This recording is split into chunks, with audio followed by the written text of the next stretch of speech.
Basic introduction आप लोगों ने लिख लिया होगा। अब हम 9th के चैप्टर 1 की तरफ चलते हैं और हम जानते हैं ज्योग्राफी में हमारा चैप्टर 1 क्या है, इंडिया साइज एंड लोकेशन। ये देखिए 3D मैप हमने इंडिया का एक बनवाया है, ये आपको दिख रहा होगा। इसमें बहुत सारी बातें, फिजिकल मैप आपको दिख रहा है, ये माउंटेन्स दिख रहे हैं, ये प्लेन है जो ग्रीन एरिया है, कुछ रिवर्स भी दिख रही हैं, इसके अलावा ओशन का एरिया यहाँ पर दिख रहा है। लेकिन हमें सबसे पहले ये समझना है कि इंडिया का लोकेशन कहाँ है, इंडिया आखिर स्थित कहाँ है इस पूरे धरती पर। जैसे अगर आपको अपना घर का पता बताना होता है तो आप बताते हैं कि सर धमतरी आइए, वहाँ पर घड़ी चौक चौराहे से दाहिने मुड़ जाइए, 1 किलोमीटर जाने पर मेरा घर पड़ जाएगा, मकान का नंबर होगा 224 या समथिंग जो भी आप बताना चाहें। अब इंडिया को हम कैसे खोजेंगे भाई, अर्थ पे हम किस तरफ मुड़ जाएं, किस गली में जाएं, मकान नंबर उसका क्या है, क्या ऐसा एक लोकेशन होना चाहिए ना। तो इंडिया की सबसे पहले लोकेशन हम देखेंगे, वापस कुछ और समझने के लिए फिर से हम इस मैप पर आएंगे। चलिए पहले आपको ले चलता हूँ अपनी क्लास में समझाने कि इंडिया का लोकेशन कहाँ है और क्या है। तो हम चैप्टर को कंटिन्यू करते हैं। India size and location, India का आकार और इंडिया की अवस्थिति, स्थिति की इंडिया कहाँ पर है। तो आकार जानने से पहले सबसे पहले हमको उसकी अवस्थिति जाननी होगी, लोकेशन जानना होगा कि इतनी बड़ी अर्थ है, आखिर उस पर इंडिया आपका प्यारा देश भारत कहाँ पर है, हम कैसे जान पाएंगे कहाँ पर है। हम आसपास के तो किलोमीटर बना लिए, मीटर बना लिए, दाहिने कर दिए, बाएं कर दिए, लेकिन इतनी बड़ी अर्थ पर हम कहाँ जाएंगे, कैसे खोजेंगे। तो इसको हम ध्यान से विद्यार्थियों को समझने की कोशिश करिएगा। बहुत ही आसान है, लेकिन अगर आप ध्यान नहीं देंगे तो ये चैप्टर बहुत ही कठिन भी हो जाएगा। आइए चलते हैं और कोशिश करते हैं समझने की लोकेशन। तो location, size, timeline, India and world, India's neighbours, इतनी चीजों को हम इसमें पढ़ने जा रहे हैं। अंत हम करेंगे इंडिया के पड़ोसी देशों के साथ और शुरुआत करेंगे इंडिया की स्थिति के साथ कि भारत कहाँ पर स्थित है और किस जगह पर अर्थ पे वो स्थित हो रहा है। ये देखिए आपके सामने एक पूरे विश्व का मैप आ रहा है, दिख रहा होगा आपको। North America, south America, Africa, और ये एशिया है, यूरोप है, ऑस्ट्रेलिया है, और ये एशिया कॉन्टिनेंट में आपका इंडिया आ रहा है। लेकिन बड़ी बात कि ये हमको दिख तो रहा है इंडिया यहाँ पर, लेकिन हम कैसे बताएंगे कि इंडिया इस पर्टिकुलर जगह पर है, उसका एक पता, हाउस नंबर इंडिया का हम कैसे देंगे, इंडिया का वार्ड नंबर क्या है, इंडिया का हाउस नंबर क्या है, पिन कोड, ये सारी बातें हम कैसे देंगे। खाली कह दीजिए कि मेरे घर आ जाइएगा, धमतरी में मेरा घर है, तो धमतरी बहुत बड़ा है, आपको मोहल्ला बताना पड़ता है, वार्ड नंबर बताना पड़ता है, मकान नंबर बताना पड़ता है, गली बतानी पड़ती है। तो आइए अपने प्यारे भारत देश के एक एक उसका वार्ड नंबर देखते हैं, उसका मकान नंबर देखते हैं और हम खोजते हैं कि हमारा भारत कहाँ पर है। ये देखिए, लेकिन हम भारत को खोजें उसका कुछ तरीका होना चाहिए, कुछ यूनिट होनी चाहिए, कुछ मैप होना चाहिए। तो उसका तरीका क्या है, लैटिट्यूड और लॉन्गिट्यूड को समझना। जब हम अक्षांश और देशांतर रेखाओं को समझ जाएंगे, इसी के सहायता से हम ढूंढेंगे कि हमारा भारत कहाँ पर है। तो आपने हालांकि पुरानी क्लासों में पढ़ा होगा, फिर भी एक बार हम रिवाइज करते हैं कि लैटिट्यूड क्या है और लॉन्गिट्यूड क्या है। तो देखिए लैटिट्यूड वर्ड क्या है, लैटिट्यूड मतलब लेटी हुई रेखाएं। तो ये आपका अर्थ है, ग्लोब एक बना है, अर्थ पे जितनी लेटी हुई रेखाएं देखिए, 1 लेटी, 2 लेटी, 3 लेटी, 4 लेटी, इधर है और इधर है, ये लेटी हुई रेखाएं कहती हैं लैटिट्यूड या अक्षांश। और ये अर्थ पर बनी नहीं है, ये हमने लोकेशन को क्रिएट करने के लिए एक इमेजिनरी लाइन, काल्पनिक रेखाएं बनाई हैं ताकि हम जान सकें। तो ये लेटी लाइन कैसी हो गई, लैटिट्यूड या अक्षांश। अब देखिए लॉन्गिट्यूड, ये देखिए ये लंबी लंबी लाइनें भी हमने इमेजिनरी अर्थ पर खींची, 1 2 3 4, सॉरी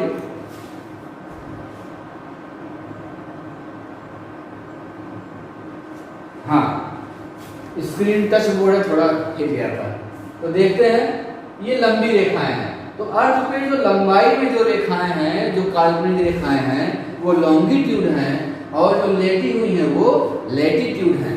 अब थोड़ा सा और इसके बारे में जान लेते हैं। अब अर्थ को बीच में जो डिवाइड करती है रेखा, जो लेटी हुई रेखा, उसको हम कहते हैं इक्वेटर, और उसको किस डिग्री का नाम दिया गया? 0 डिग्री। तो 0 डिग्री की रेखा इक्वेटर एक लैटिट्यूड है जो अर्थ को दो भागों में डिवाइड करती है, ऊपर का हिस्सा नॉर्थ और नीचे का हिस्सा साउथ हो गया। अब देखिए ऐसे डिग्री बढ़ती जा रही है, 0 के बाद 1 होगा, 2 होगा, 5 होगा, 10 होगा, देखिए 30 आ गया, उसके बाद 60 हो गया, फिर यहाँ जा करके 90 हो गया। ऐसे जब साउथ में हम आएंगे 0 1 2 3 4 30 आ गए, 60 आ गए और 90 आ गए। तो ये हमारी क्या है? लैटिट्यूड्स हैं जो 0 डिग्री लैटिट्यूड अर्थ को दो पार्ट में डिवाइड करती है, उसके ऊपर 90 डिग्री तक जाता है नॉर्थ में और नीचे साउथ में भी 90 डिग्री तक आता है, ये हो गया लैटिट्यूड।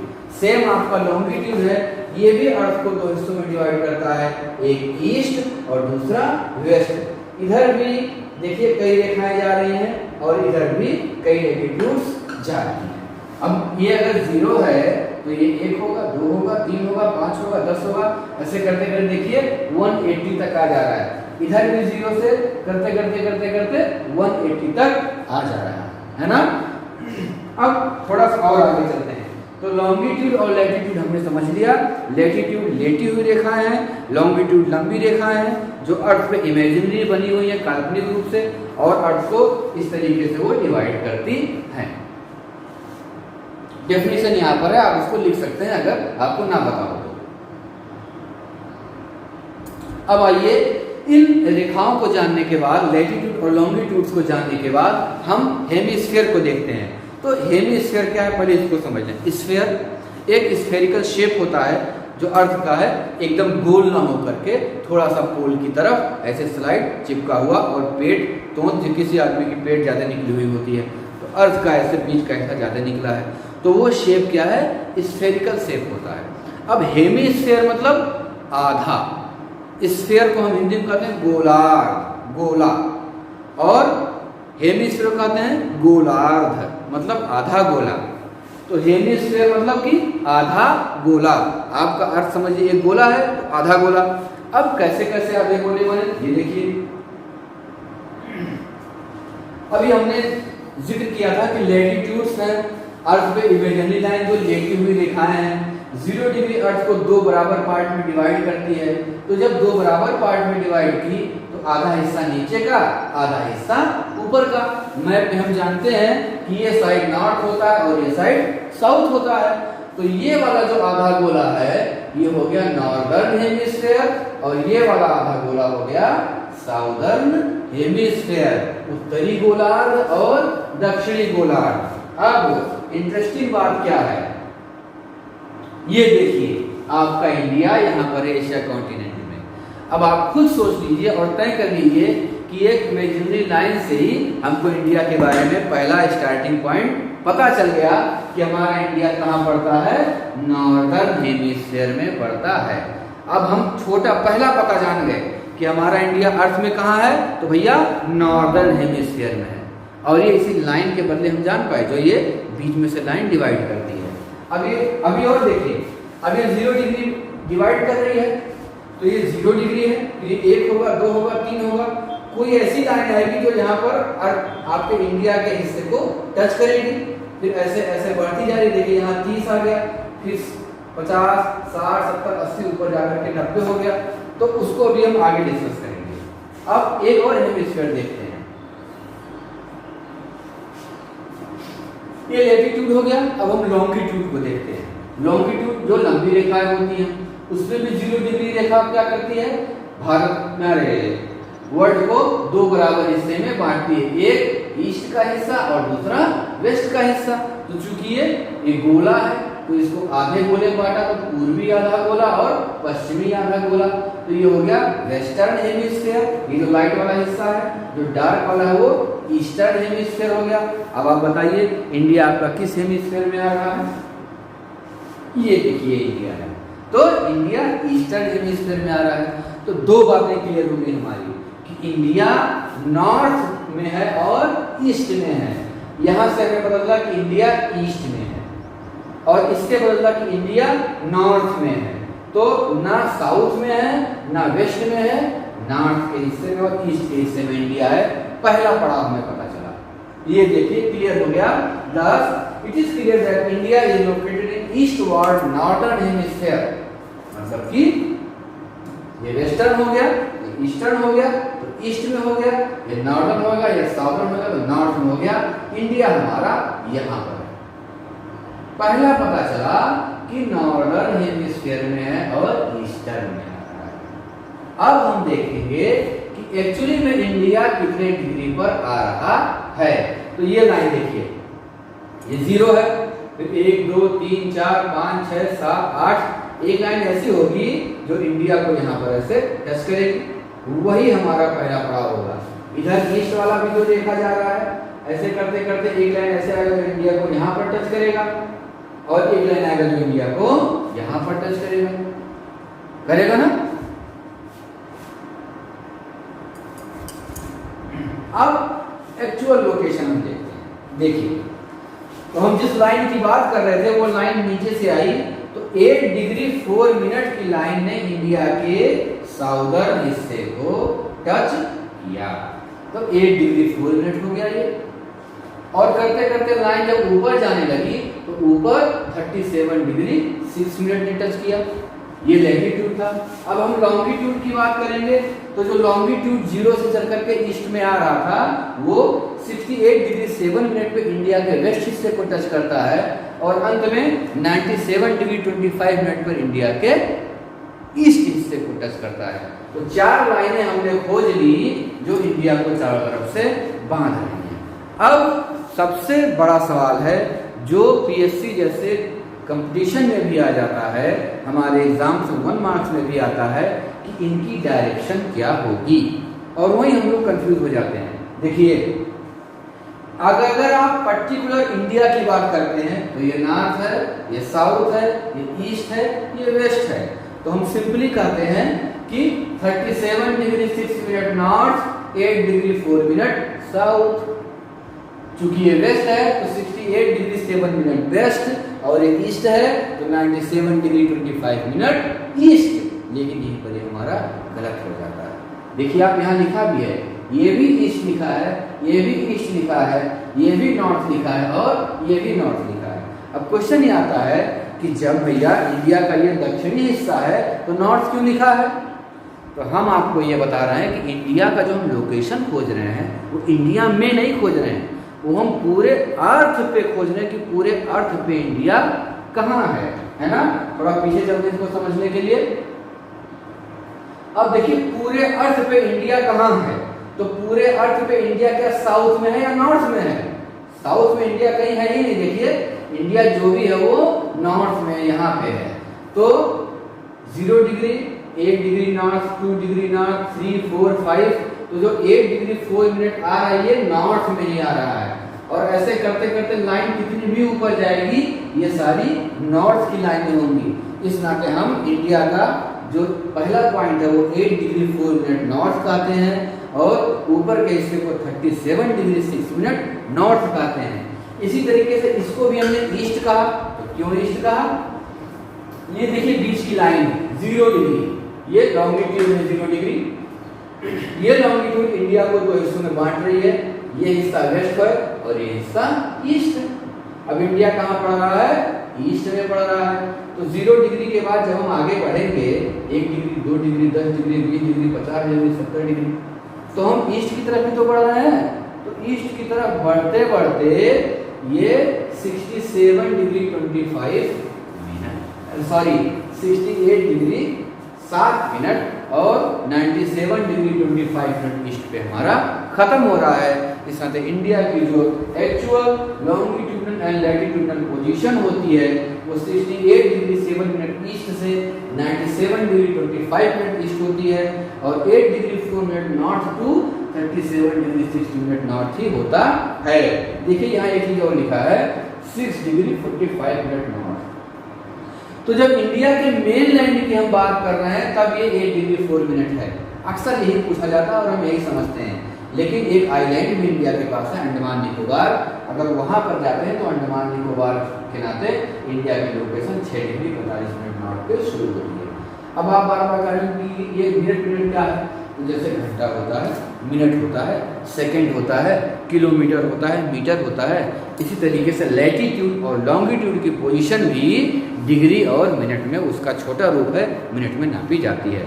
तो दोस्तों इंडिया की अर्थ पे जो लैटीट्यूडनल पोजीशन है वो क्या हो गई, लैटीट्यूडनल मतलब लेटी वाली, तो नॉर्थ से शुरू करते हैं 8 degree 4 minute north to 37 degree 6 minute north, ठीक। और अगर हम लॉन्गिट्यूडनल पोजीशन लंबी वाली देखें तो 68 डिग्री 7 मिनट ईस्ट से 97 डिग्री 25 मिनट ईस्ट, ये हमारी हो गई इंडिया की लोकेशन। क्लियर। अब छोटी सी बात और जान लेते हैं, बहुत बार कंपटीशन के एग्जाम में पूछा जाता है, आपके चैप्टर में भी आ सकता है। नॉर्दर्न जो हमारा पॉइंट है उसको हम इंदिरा कोल कहते हैं, जो हमारा साउदर्न मोस्ट पॉइंट इंडिया का है उसको हम कन्याकुमारी या केप कोमोरिन कहते हैं, जो हमारा वेस्टर्न मोस्ट पॉइंट इंडिया का वो कुहार मोती गुजरात में है, और ईस्टर्न मोस्ट पॉइंट हमारा किबिथु है जो अरुणाचल प्रदेश में पाया जाता है। वैसे देखिए साउदर्न मोस्ट पॉइंट इंडिया का इंदिरा पॉइंट भी कहा जाता है, और इंदिरा पॉइंट का एक नाम और है पिग्मेलियन पॉइंट। लेकिन दोस्तों जब सुनामी आई थी हमारे देश में तब इंदिरा पॉइंट डूब गया था, तो अभी इंदिरा पॉइंट डूबा है। फिर भी साउदर्न मोस्ट पॉइंट अगर पूरे इंडिया का आ जाए तो इंदिरा पॉइंट आएगा, और अगर इंडिया के मेन लैंड का साउदर्न मोस्ट पॉइंट पूछा जाता है तो कन्याकुमारी या केप कोमोरिन। अब एक क्वेश्चन आपको बड़े लेवल का मैं बता देता हूं कि ये इंदिरा कोल, ये कोल क्या होता है। कोल एक शब्द है, कोल क्या होता है हालांकि आपके चैप्टर में फिर भी जान लीजिए। जो बड़े बड़े ग्लेशियर्स होते हैं ना, बर्फ के पहाड़ होते हैं, उसमें जो एक पासेज होता है दर्रा, जिससे होकर कुछ पास होता है, तो ग्लेशियर्स के बीच में जो दर्रे होते हैं पास, उनको कोल कहा जाता है। और आप जानते हैं यहाँ पर सियाचिन ग्लेशियर, लद्दाख सब कुछ है, ये बर्फीली जगह है, इस नाते इसका नाम पॉइंट का इंदिरा कोल है। तो आपने इंडिया के ये लैटीट्यूड और लॉन्गिट्यूडनल पोजीशन को समझ लिया, और आपने इंडिया के सारे ईस्टर्न, वेस्टर्न, नॉर्दर्न और साउदर्न पॉइंट को भी अच्छे से समझ लिया। अब एक और पॉइंट हम यहीं पर करके फिर इस चैप्टर को आज ये क्लोज करेंगे और उसको नेक्स्ट पार्ट में ले जाएंगे। तो देखिए द ट्रॉपिक ऑफ कैंसर। अब ट्रॉपिक ऑफ कैंसर क्या है, ये भी एक लैटीट्यूड है। लैटीट्यूड मतलब कि एक लेटी हुई रेखा है अर्थ पर। तो यहाँ ये आपका इंडिया का साउदर्न मोस्ट पॉइंट है।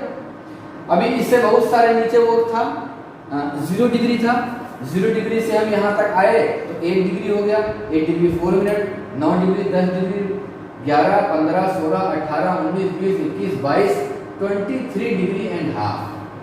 तो एक लाइन है जो 23.5 डिग्री पर जाती है, ठीक 0 डिग्री से नॉर्थ में, उसको हम कहते हैं ट्रॉपिक ऑफ कैंसर, हिंदी में कर्क रेखा।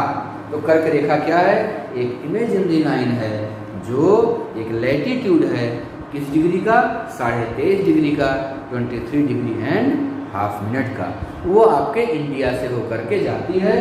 तो दोस्तों ये देखिए, ये लगभग आपके कंट्री को इक्वल मोस्ट 2 पार्ट में डिवाइड करती है। ये देखिए, ये देखा जा रही है, तो लगभग आधा पार्ट ये हो गया और आधा पार्ट ये हो गया।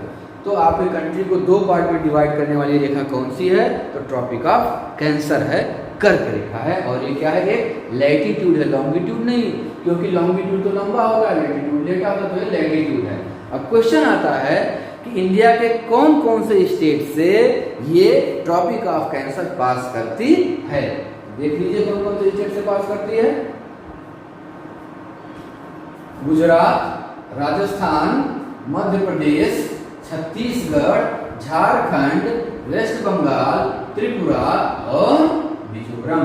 टोटल कितने स्टेट हो गए, 8 स्टेट। कुल 8 स्टेटों से, और इसी क्रम में याद करिएगा, वेस्ट टू ईस्ट या ईस्ट टू वेस्ट, इसका सीक्वेंस भी पूछा जाता है।